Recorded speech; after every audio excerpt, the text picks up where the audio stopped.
Good morning, everybody. Nikki Burnett here. This is Taste Life Nutrition Radio and Podcast, streaming live on KUHSdenver.com. I'm going to move that down so people can see your pretty face. Okay. Today we have the amazing Dr. Amy Beckley. She is one of the coolest people I've met and has some really amazing information for us women who are going through different phases in life. So whether it's fertility, if it's PMS, if we are those like me going through perimenopause, going through menopause, lots of really interesting information that we can gather from Amy and all of her science, all of her data, all of her testing that she's created. This is going to be a really, really fun conversation. So I hope that any of you who are women, or if you love women, I hope that you're joining us, because this is going to be a lot. It's going to be interesting and enlightening and a lot of fun, and I'm excited about it. So, Amy, thanks for being here. Thanks for having me. Yeah, I've been looking forward to this for months. It has been months. Yes. So first things first, of course, we always start the show with gratitude. Gratitude can change the world. I truly believe that. So, what are you grateful for?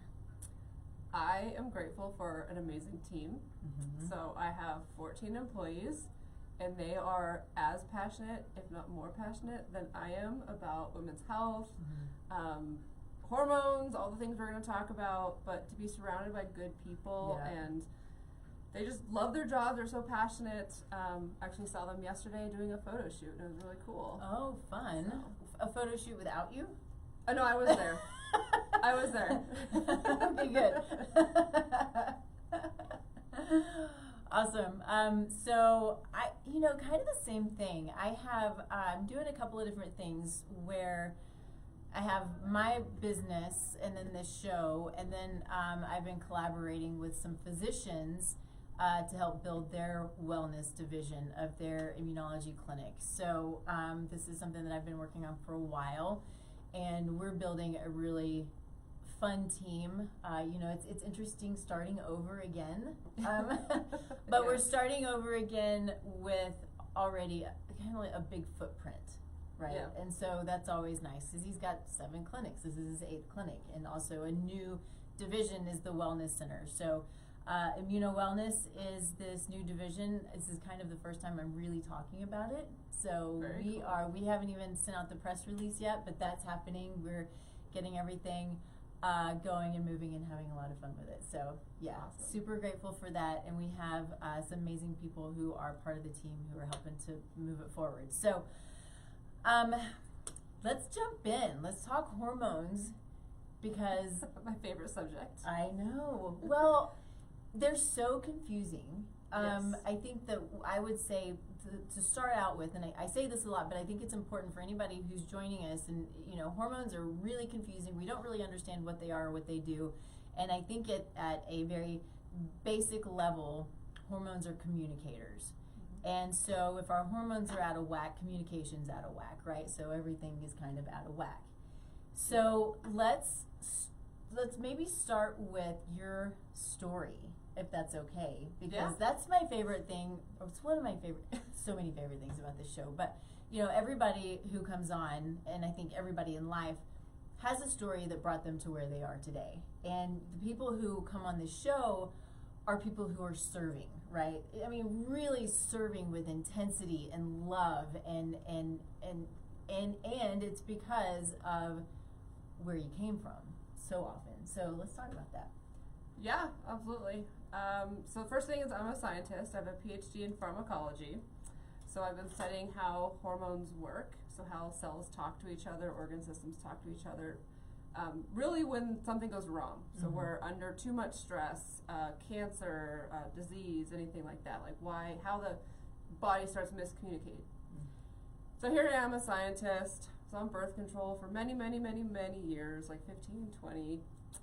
Got married. Many of us are. Yeah, no one told me anything about any of that. I know. It's a whole other topic in itself. Okay. On the list for next time. Yes.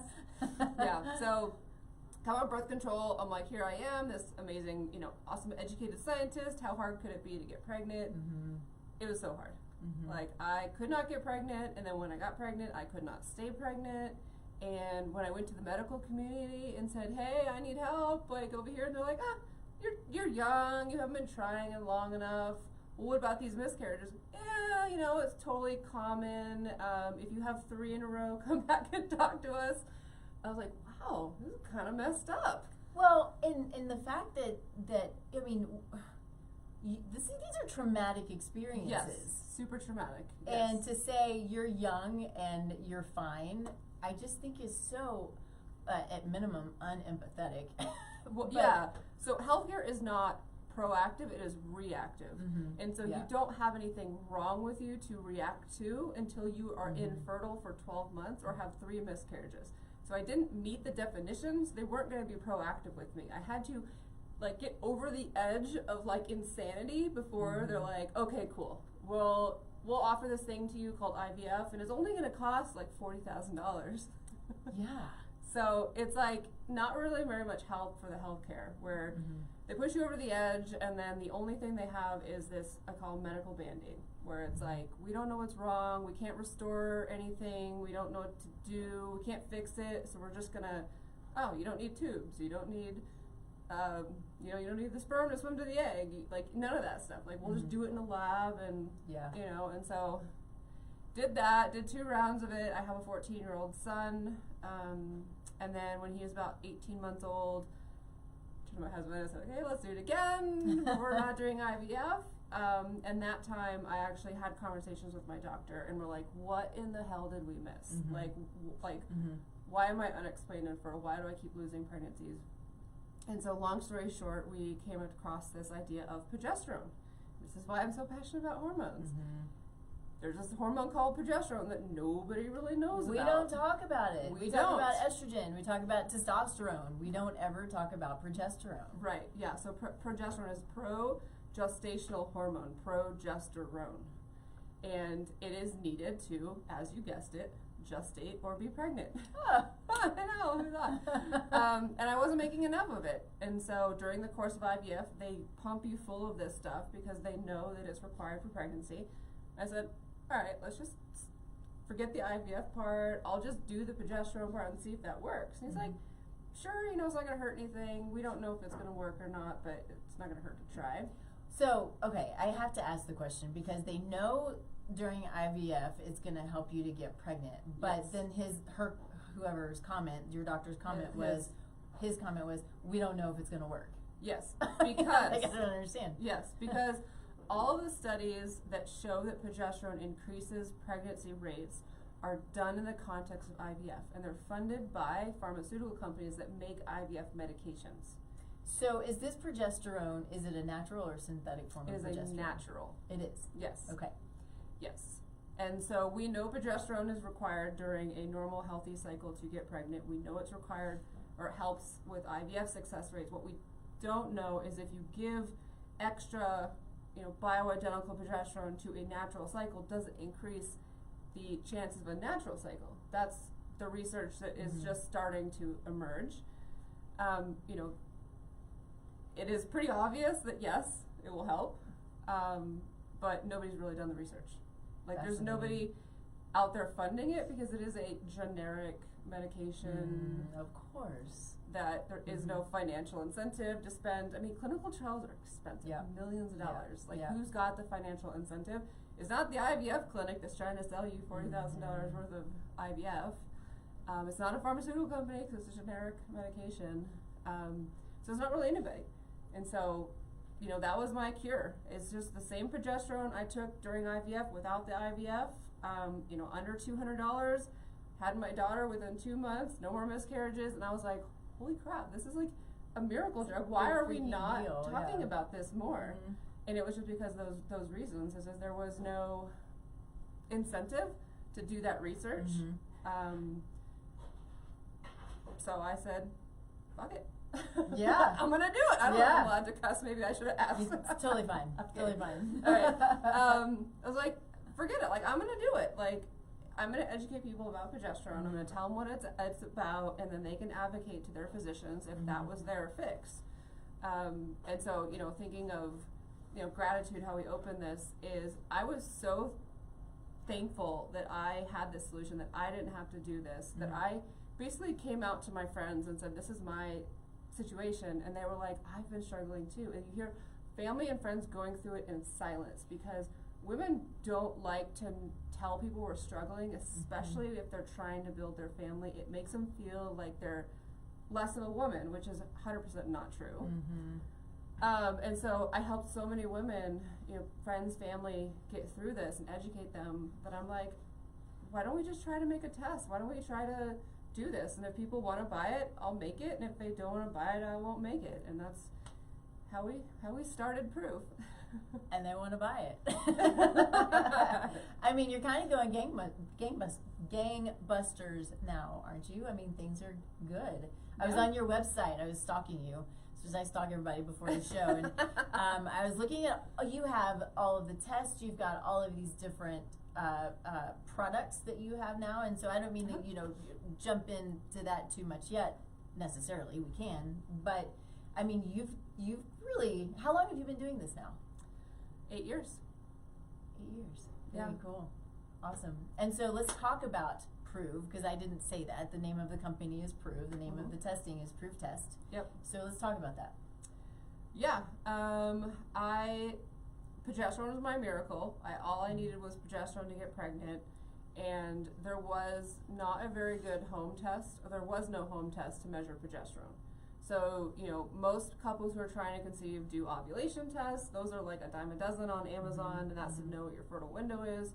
But there's nothing to measure progesterone to make sure you're actually ovulating, you're making enough progesterone, it's staying up long enough after your cycle to support implantation and pregnancy.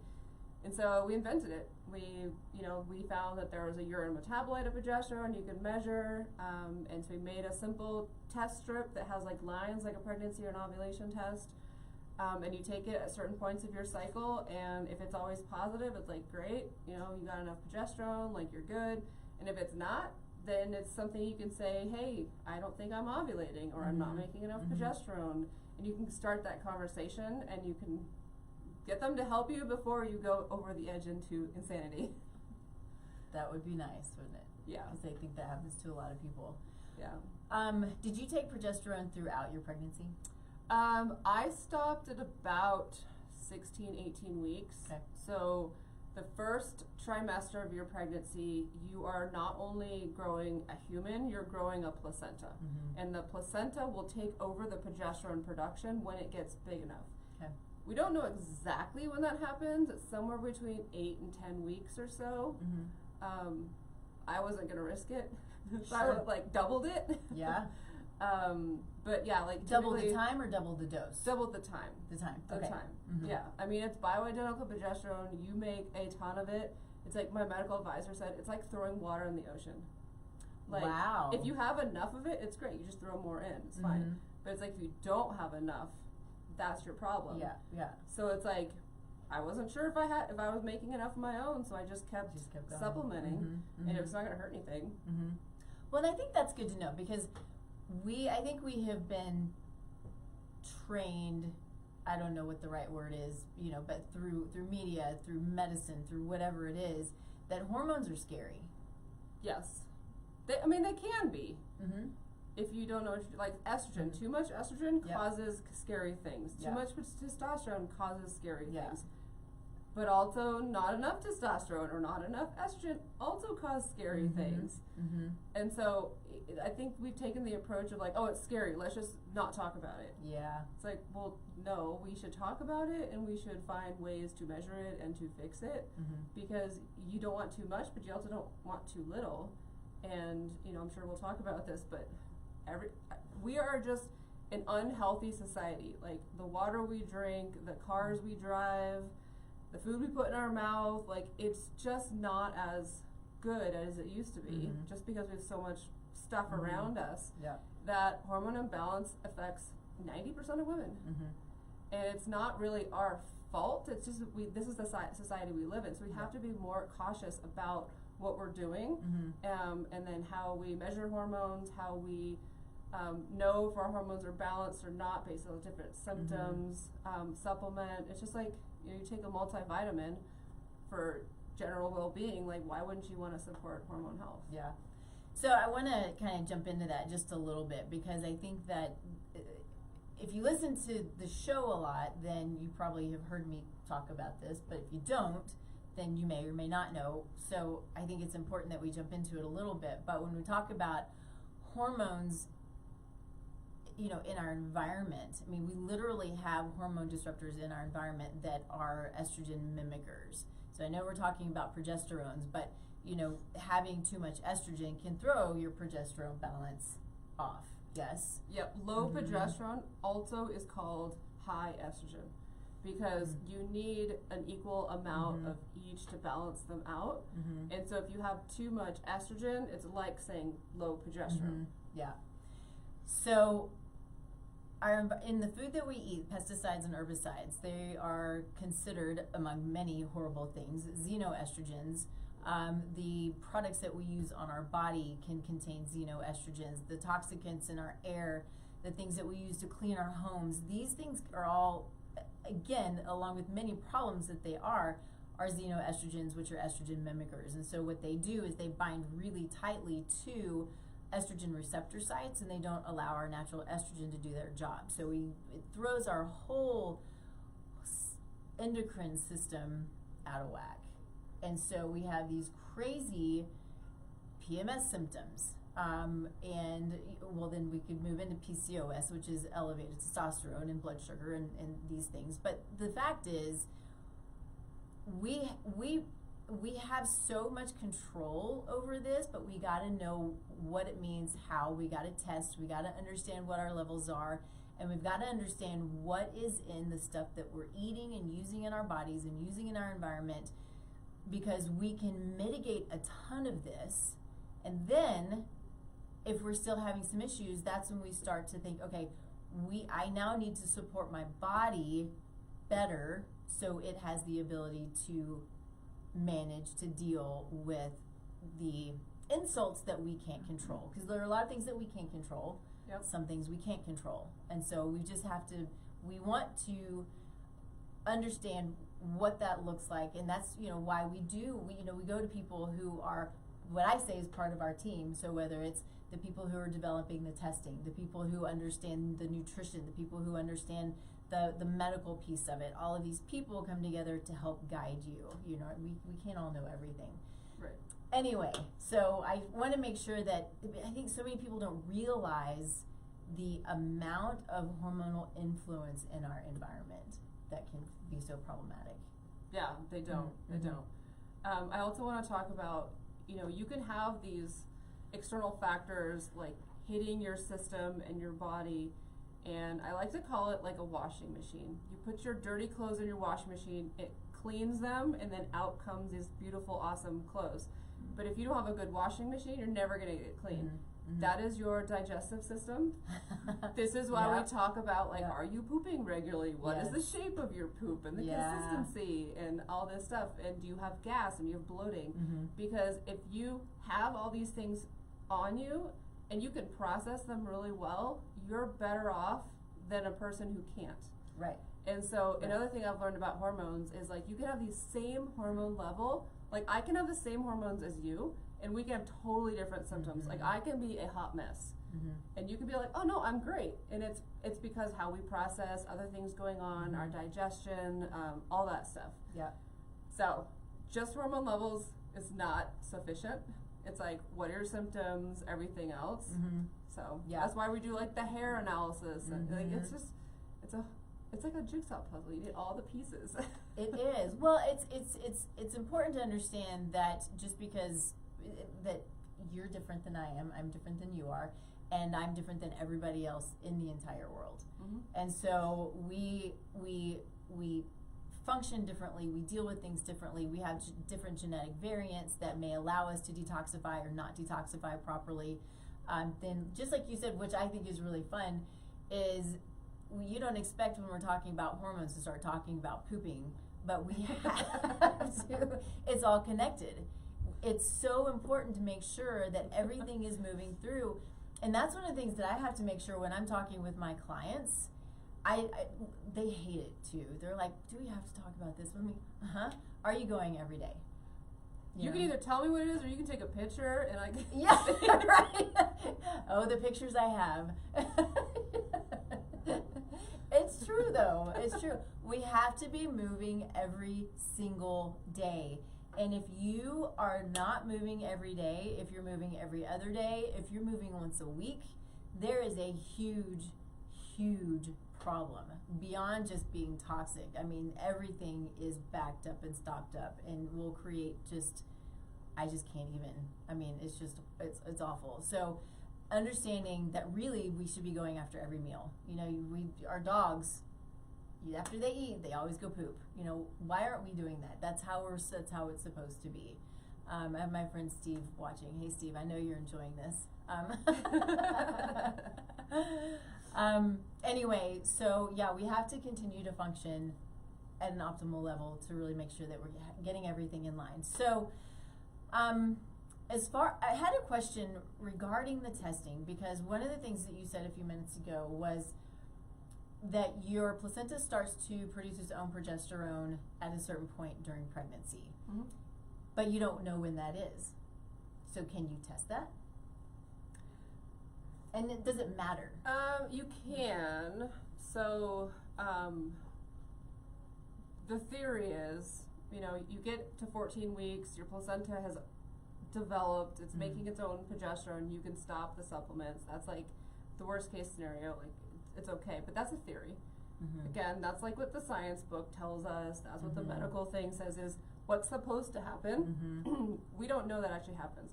I couldn't make the progesterone, my ovary couldn't make the progesterone for long enough, so obviously my body is not normal. Something is wrong. And so for these type of people, they're like, I don't know if I should stop the supplemental progesterone. Go get blood tests.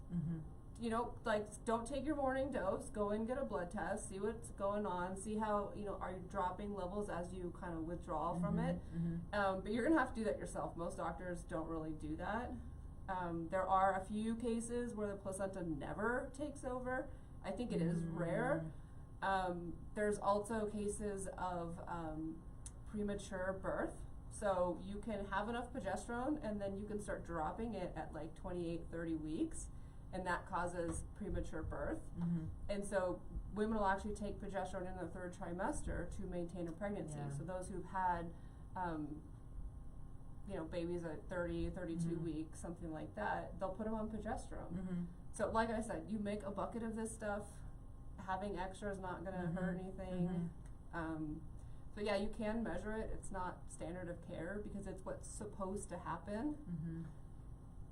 So if somebody wanted to, because I know that the way that you have developed your testing kits is you have them where they are at a price point where it's manageable to have several kits, and so people can continue to test to understand where their levels are throughout quarterly or however it is that they want to test. Yes, and so yeah, if you break it down to like a daily thing, it's like $2-3 a day to test. Okay, yeah, pretty. Yeah, it's, I mean, approachable. To test your hormones is cheaper than to buy a Starbucks coffee. By far now. Yeah. It was my daughter's birthday, and she's like, I was like, $8? What, really? Yes. $8. That's why I make my coffee at home. Yeah, yeah. It was her birthday. That's it. Yeah. It was her birthday. So, okay, there's so many questions about this. If so, and I think I'm asking sort of the same question over again, but if somebody wanted to, they could supplement progesterone throughout an entire pregnancy to be on the safe side. Yep. Yeah. Okay. So another question I have, and I heard this, I don't remember if I asked you this while we were having breakfast or not, so but I'm going to ask you again anyway. One of the things that I heard from another clinician was that anybody younger than 40 should be on 100 milligrams of progesterone. Anybody over 40 should be on 200 milligrams of progesterone. Have you ever heard that? No.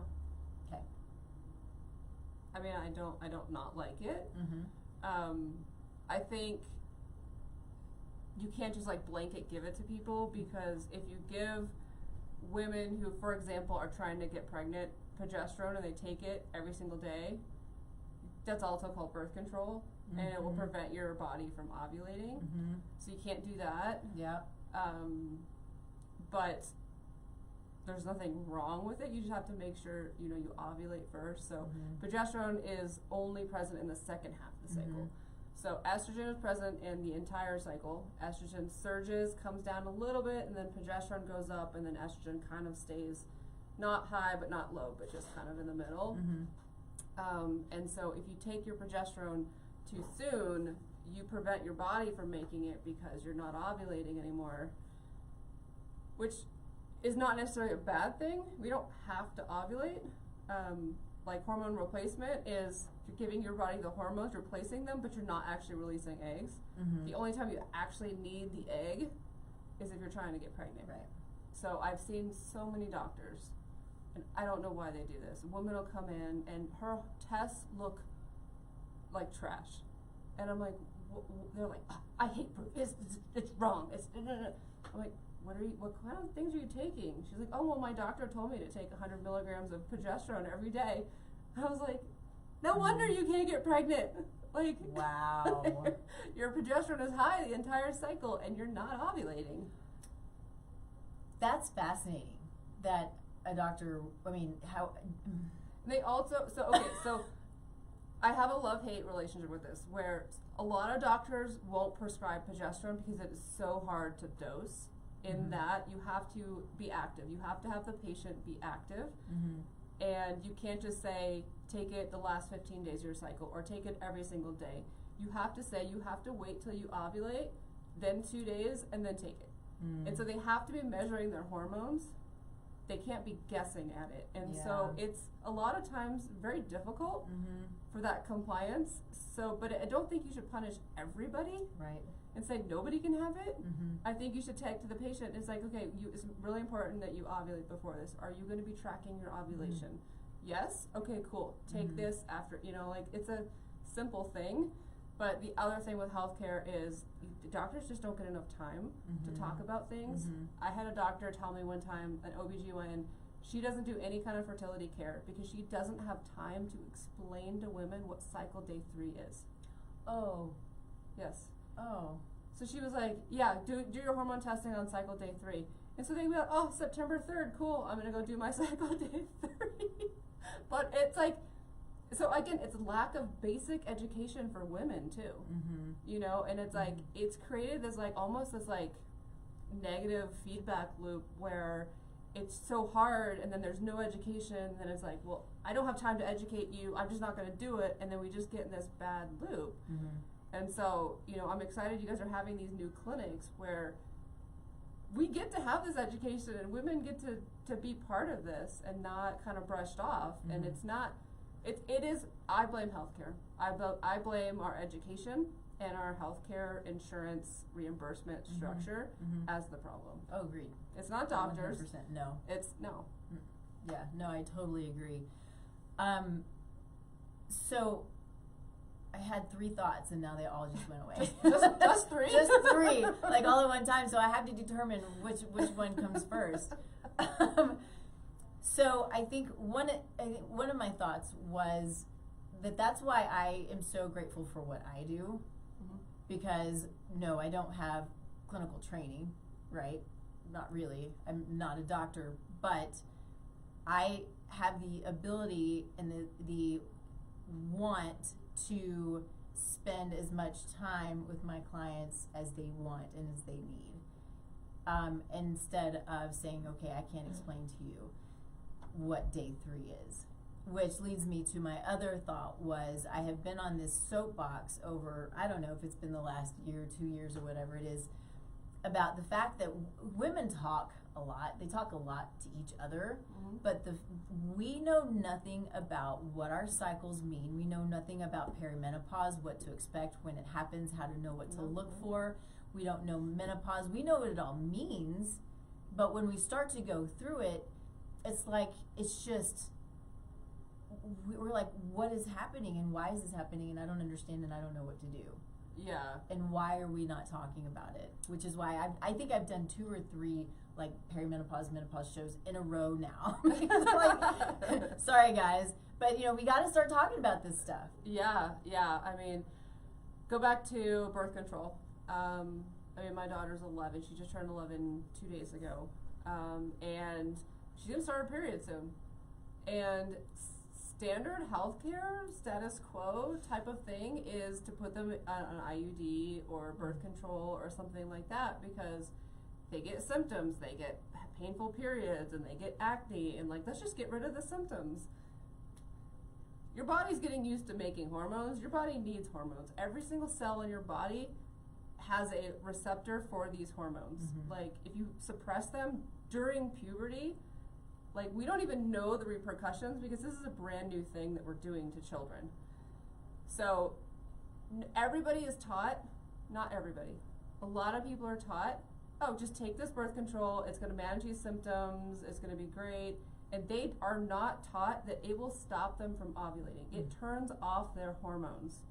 Nobody is taught that. Mm-hmm. Because when you come out on the other side, and we have women that are taking our perimenopause tests, and they're like, yeah, I'm on birth control, and then they like email us in, and their hormones are just like flatline. Mm-hmm. They're like, I think your test is broken. And I'm like, no, you're not making hormones. They're like, what? Yeah, I am, because I'm on a hormonal IUD. I'm like, that is a synthetic hormone. It doesn't do the same thing. Mm-hmm. They're like, Mm-hmm. wait a minute. Mm-hmm. It was just like light, you Yeah. know? It was like, Yeah. why didn't anybody tell me this?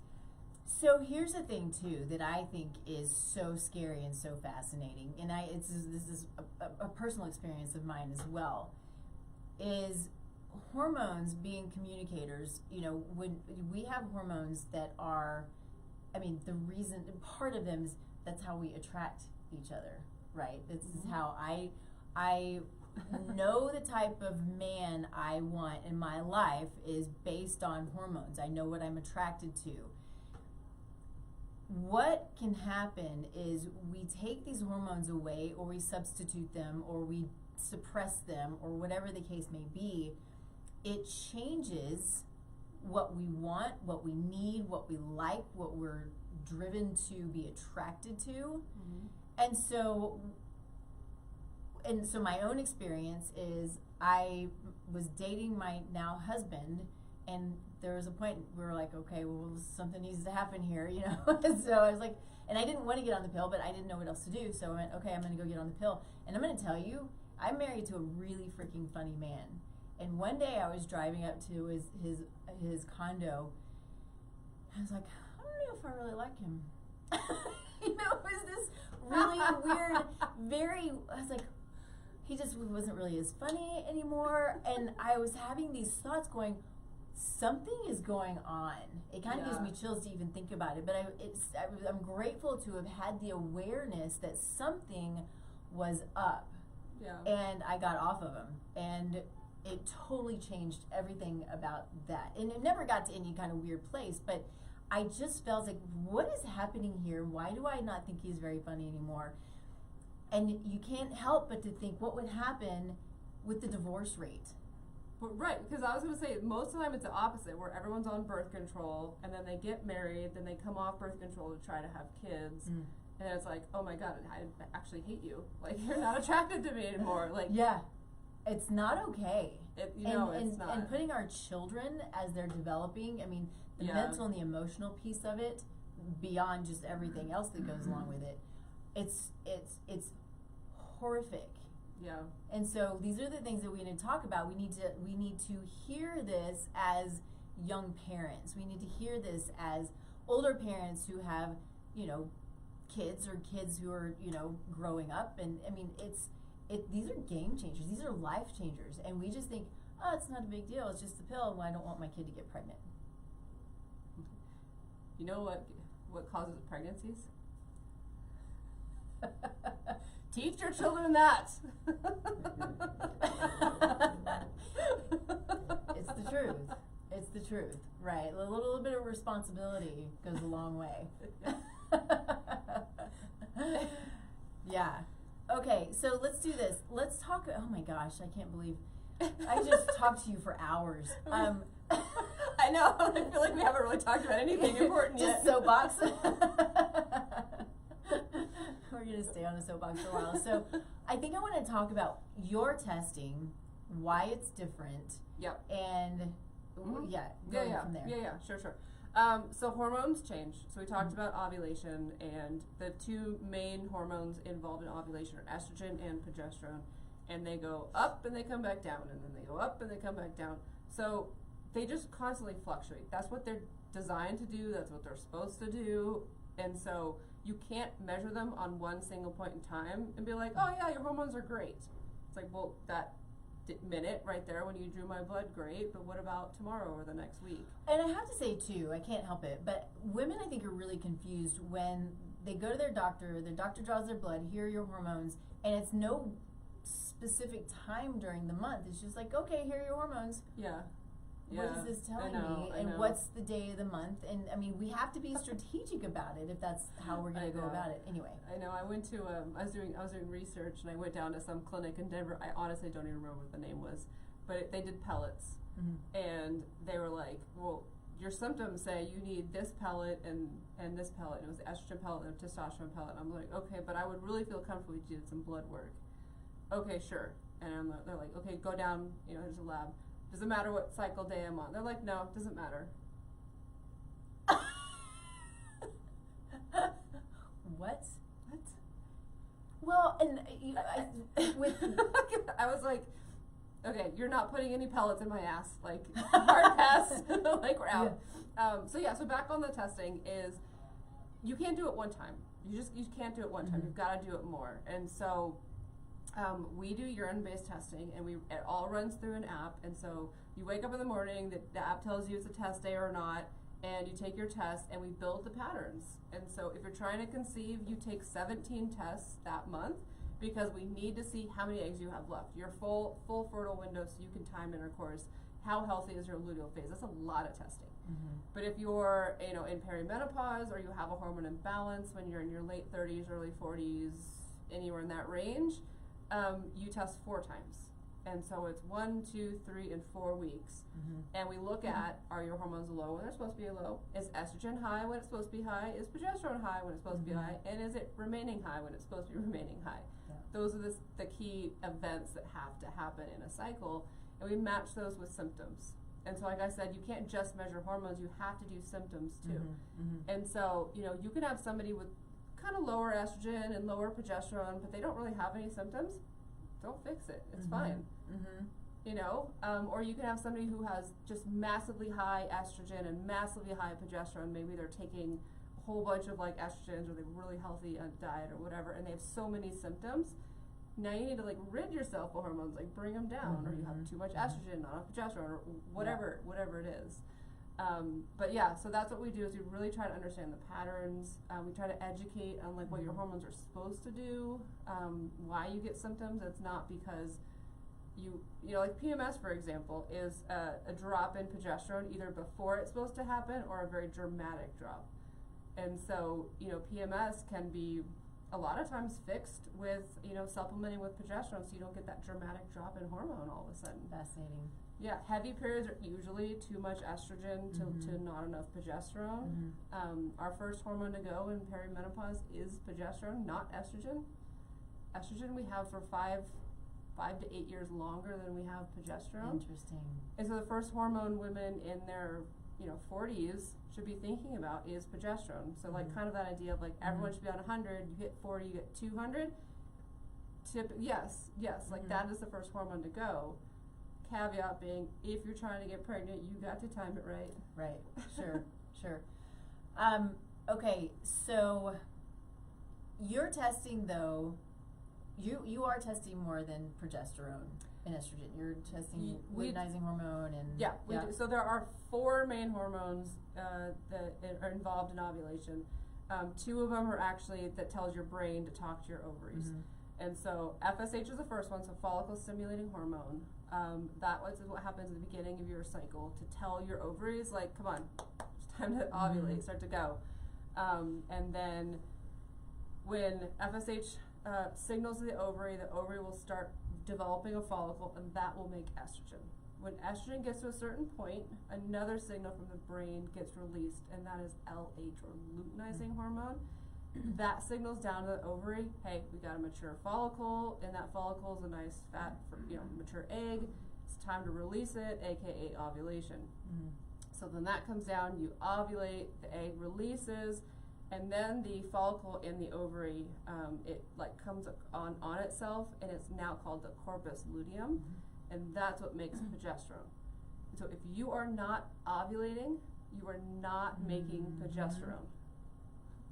And so that ovary will then make progesterone for 12 to 14 days, and if it doesn't not make it long enough, because you have an unhealthy ovary, like is what I had, then you have issues like PMS, infertility, can't hold pregnancies,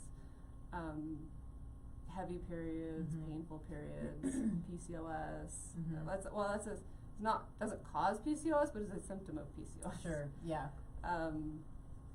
So our test will measure all four of those. So Nice. FSH, LH, estrogen, and progesterone. Estrogen and progesterone via the urine metabolites. That's awesome. I have a story of a client I had who was struggling with really terrible PMS symptoms, like debilitating pain, putting her into the emergency department, the whole thing, right? Yeah. So her doctor put her on one form of birth control, then put her on another form of birth control because it wasn't controlling her symptoms, and she ended up feeling suicidal. So I tell that story because, for one, doubling up on these hormones is not necessarily the answer, but they can impact us. We have these crazy suicide rates. We have girls who aren't understanding their bodies. We have all of these things going on, and we don't think about these drugs that we're being put on, because they're drugs that we're being put on. How is that impacting this? So much of these things to think about and make sure that we're considering. And like you said, just don't do the synthetic hormones. I mean, they're just so problematic anyway. Just like you said that there's, compounds that are xenoestrogens that act like estrogen, but they don't actually do what they're supposed to do. That is a synthetic estrogen. It sits on there, binds a receptor, but it doesn't have the same structure to activate what's supposed to happen. And so it will do the thing, as in it will, you won't ovulate, and it's birth control. It's birth control. Like, birth control was designed to have you not ovulate, release eggs. They did not look at what else it does. Right. All the other side effects or other things that it does, they were just like, oh, does it stop you from ovulating? Yes? Okay, cool. Birth control. Done. And now we're like using it off label for all these other things when it's not designed to do that, and we don't know what it does. I mean, I guess we do know what it does. If you're on birth control, I like to say this to my mom friends: if you put your children on birth control because of heavy periods, painful periods, acne, oily skin, whatever the situation is, that girl is going to be at a higher risk for infertility later in life, because those symptoms are symptoms of hormone imbalance that you're not addressing. You're not addressing the root cause. And all of a sudden, you're going to just kick that can down the line. And so, like, if you don't want grandkids, cool. This is great. You gotta frame it the right way. I love it. It's so true. So I think that when we met for breakfast, that your perimenopause kits had not come out yet. Yep, they are out now. So they're out now. I actually brought you one as a present. Oh, great. I already know, but no, I'm just kidding. I do want to know, and thank you, because Well, the kit does two things. The first one is is it perimenopause, right? So a lot of people in their 30s and 40s feel off. They feel imbalanced. They feel something's going on. They might even go to the doctor. Oh, everything's fine. I don't see anything, issues, whatever. And they're like, but I just don't feel right. And so the first thing is that not feeling right, is it because of perimenopause? You don't know, right? It could be something totally, it could be PCOS, it could be endometriosis, it could be a thyroid issue, it could be a host of things.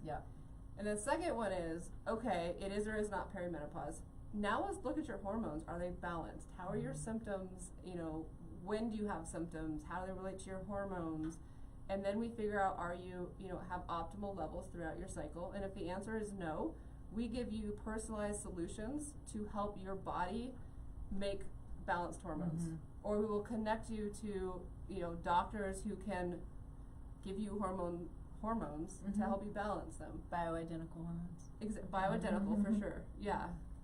You know, diet, lifestyle, mental support, all those kind of things, really to just help you support them. So we have women in their 34 actually, woman, she actually got really mad at me. She's like, "It said I was premenopausal." I'm like, yeah, you probably are premenopausal, like the kit says, but you definitely have a hormone imbalance. That we can fix. It does not have to be perimenopause. Right. You can still fix the hormone imbalance. It's funny how people can get so angry at a test. Well, you know, people want validation. They want to know, oh, I'm not crazy. You're not crazy. It's your hormones are changing. And they can be changing because of perimenopause, or they could be changing for something else. Yeah. And I don't want to give you false information and tell you it's perimenopause when it's not. But at the end of the day, you still have a hormone imbalance, which we've still identified and still can help you through that, you know? And so people think a certain way, and then like they get a different answer, and sometimes they're just not happy about it. Yeah, it happens. I mean, we got a lot of people in the fertility space that were just so pissed with us. They were just like, "How dare you say this? My doctor said." And I'm like, "Oh, your IVF doctor? What are they gonna do? Oh, IVF? Cool." You know, like, this is a public service announcement for anybody who's listening. If you go take a test, or if you go ask somebody for something, you need to want to hear the answer. It might not be the answer you want. You know, as long as the answer is like, "No, I'm not going to help you," like, forget it. Like, there's value in that. Yeah. Right? Yeah. I mean, I always tell women in the fertility space, this is the best kind of infertility you can have if you're going to have infertility, because it is the easiest to fix. There are bioidentical hormones that fix it. Your body's not making them. You don't want to correct your lifestyle. And, you know, that's the first option, but that takes a while. Second option, we'll just give you the hormones, and that fixes the problem.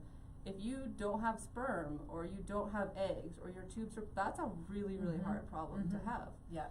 So, you know, when you're seeking help, you have to lean into the professional that's giving you the help and hear the answer. Yeah. You know, if you don't believe in hormone imbalance, or you don't believe in gut health, don't get a stool test. Right. It's not going to go well. Yeah. Are you seeing patients, clients? Do you see people, or are you just more the we're the testing. So we kind of started off and like made a line in the sand where it's like, we're the ones that do this hormone testing. The people that do the medical care is on the other line. Like, we didn't want to do both. And so we work with physicians and doctors and healthcare professionals who understand the tests and know how to treat patients, but we don't do the treatment itself. So when I talk about like these women, it's the people that are in our support communities, people who, you know, comment on our Facebook group, or talk into the customer support channel. And I mean, we monitor it. We want to make sure we're giving women the best information they possibly can, what kind of misconceptions, what kind of miseducation they have. It's a lot. It is a lot. Actually, I have a client right now that I'm going to have her take your tests. That'll be good. Well, I got one over here for you. Awesome. Thank you. Okay, so you also have, though, some progesterone that you have created. Yes. Yeah. Which is lovely, because it's sort of lemony deliciousness. Yes. You know, I go back to this idea of healthcare being very reactive and not very helpful. And we would see so many women that just had progesterone deficiencies, and Okay, we're gonna make a bioidentical, it's called balancing oil. It has bioidentical progesterone in it. It's got vitamin E. Like, you shake it and it makes it so much more bioavailable. It absorbs in the skin better than like creams. And it's a way to help women, give them things that maybe they couldn't get in traditional medicine. We also have herbal supplements that help you either metabolize estrogen, so get rid of those excess estrogens, help you boost estrogen, so that's kind of for that more late late perimenopausal women not making enough estrogen. And then we have a supplement that helps your body actually make progesterone. Nice. And so we are really focused on things that help balance hormones. And then that's what we'll do with the kit is if we feel like a supplement could help you, that's recommended for you. If you're 54 and you're not making hormones, we're not going to suggest supplements because you can't make hormones anymore. Right. You go straight over to HRT. Yeah. Right. Right. So. Yeah. Awesome. I love it. And I do forget that typically the progesterone is topical. Yeah. Yes. Okay. All right, cool. We are, I don't know what time it is actually, but that's okay. I think 11:01. There it is. 11:01. I can't believe it. We need to do this again because we really didn't talk about anything, did we? I think we talked about a lot. Yeah. I thought it was really good. Well, so I guess that would lead to the question, the important question. Is there anything that we didn't hit that you want to touch on?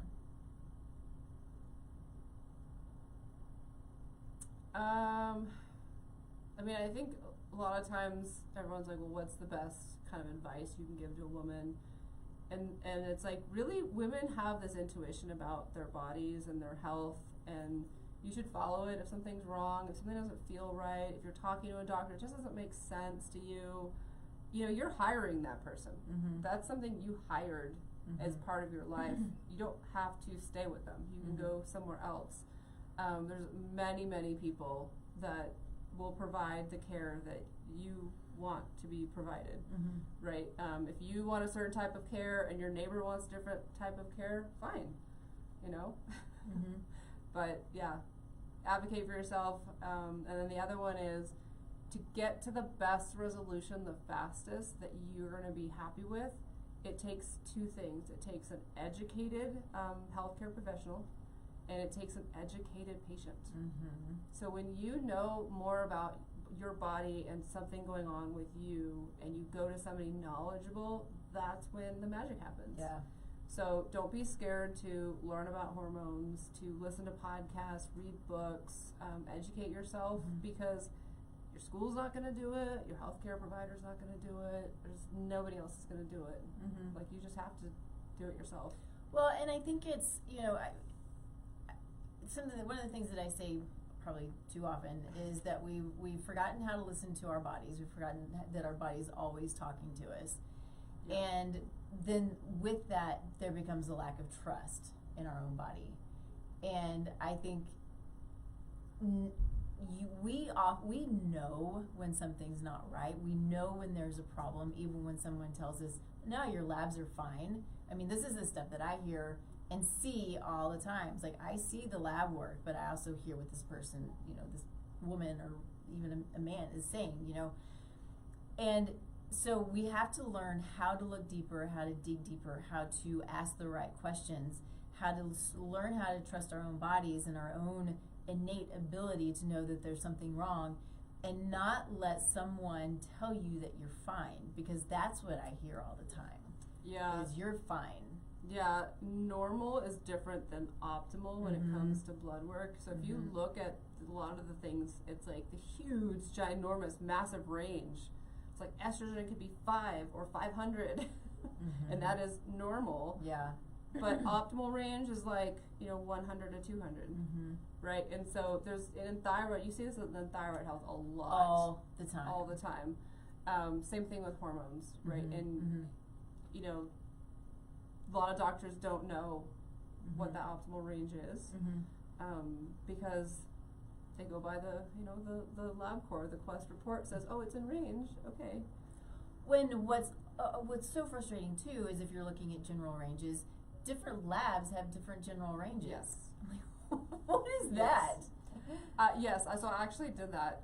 It's a very fascinating, interesting thing is I was doing my Proov test with the urine test, and I was getting my labs drawn to see how it correlated with blood. Mm-hmm. And so I'd do the urine test, I'd get in the car, I'd go to the lab, and the first 2 times I went to LabCorp. And the second time, she like destroyed, it finally got healed, but it was the biggest bruise. Like I think she was just so busy that she didn't even put like the tourniquet on there. Oh. Like, nothing. It was like, and like, it was a huge bruise. It looked like I was a druggie.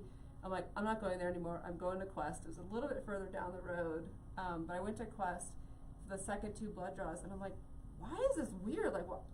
Measuring different units, different ways, like different ranges for the estrogens. And I think one of them was like total estrogens, the other one was just E2. And so there's 3 main types of estrogen, 1, 2, and 3. Estradiol, E2 being the main one. And so, but they were different because they're being measured differently. And I'm like, I didn't even catch that. And I'm a hormone scientist that does it for a living. So it can be really confusing and really hard. You know, one of the things, well, even in functional medicine, you can have, you know, the different variations in how they're measuring or the amount they're measuring, but we have fairly specific ranges, I think, in functional medicine, functional nutrition, either way,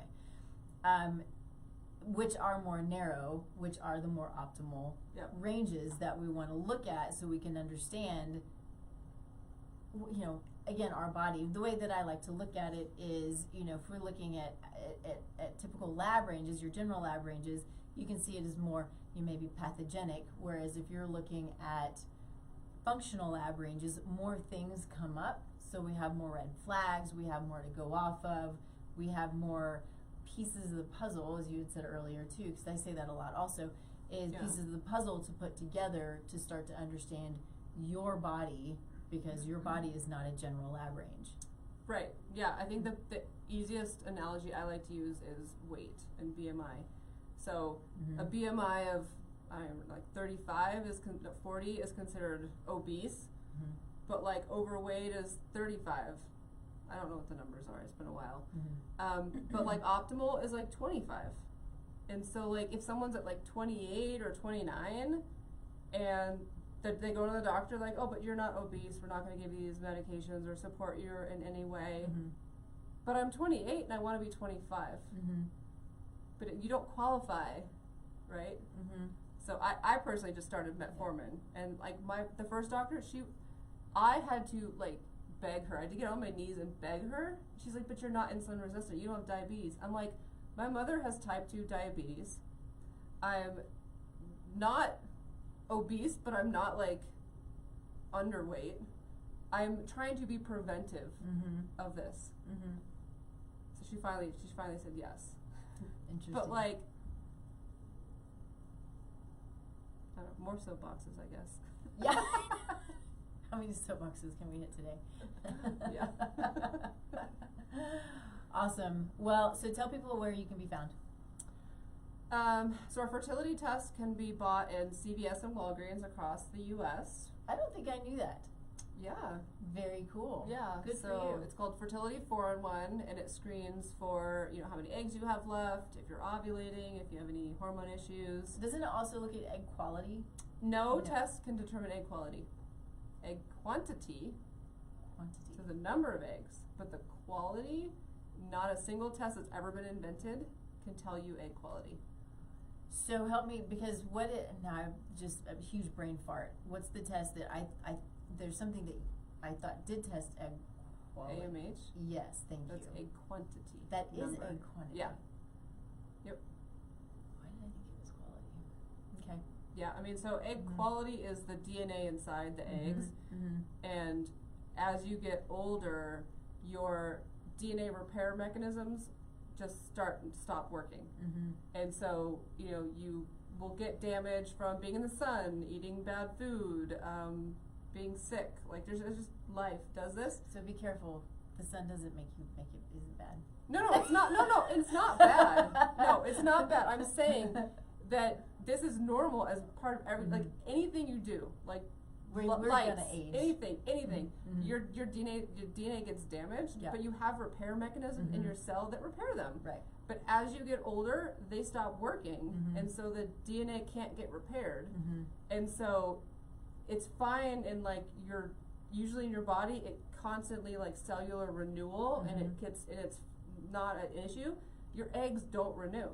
And so those mutations just grow and grow and grow. So egg quality is correlated to your age, typically. So the more age you are, the older you are, the more age you are. I know. I'm like, what I like it. The older you are, the more damage there is. But some people have less damage. Some people have more damage, and we don't have a test for that. There's no test for that. Fascinating. Okay. The test is like, I went to IVF and I got no embryos.